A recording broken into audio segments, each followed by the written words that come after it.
Good morning sa ating mga taga-subaybay. Ako po ay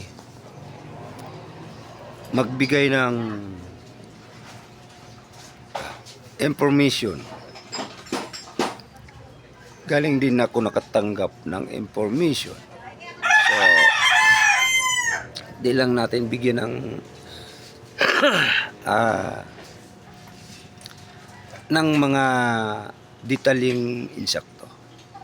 Pero magigits ninyo itong mga sasabihin. Ang kambing binusalan para walang makapagsabi sa labas ng laylayan. Pinasok, hindi nakayanan. Ang magaling, ang paniwalaan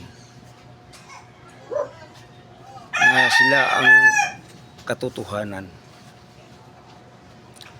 Ito mga kababayan ito lang itong sinasabi ko, isang ma-intercept ninyo itong sasabihin ko. Itong mga sinasabi ko, ma-intercept nyo. Kaya bakit nasabi ko nito nga dinadaan ko sa puzzle, no?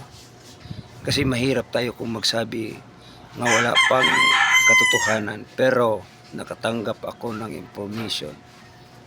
So kayo na ang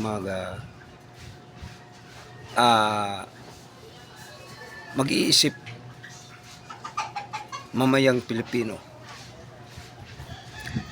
So mamaya i-upload ko ito, basahin ninyo o pakinggan ninyo itong sinasabi ko. Kasi nandoon sa Binit Hospital, hindi binusalan ang mga kambing para walang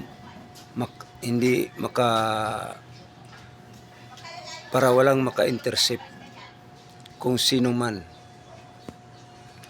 Pero sumingaw pa rin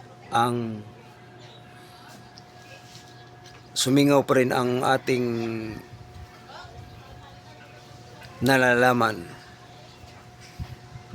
Guys, mga kababayan, mga Pilipino, ito na ang pagkakataon.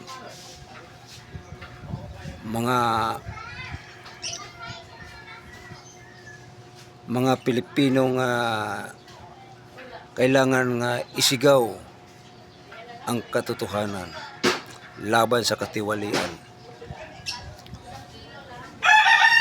Iniwanan ang bayan nga walang nakakaalam. Hindi nila nakayanan, pero binusalan.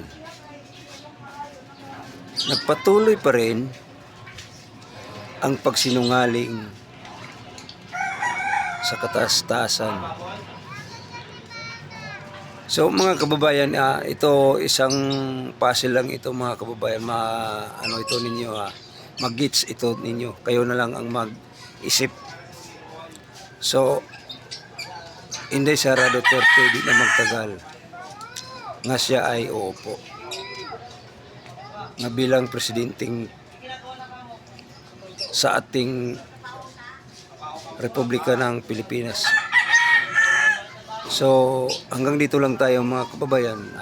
Tayo po ay basta mamaya i-upload ko ito, mag-comment lang kayo dito basta ito puzzle lang ito, maiisip ito ninyo kung ano, no?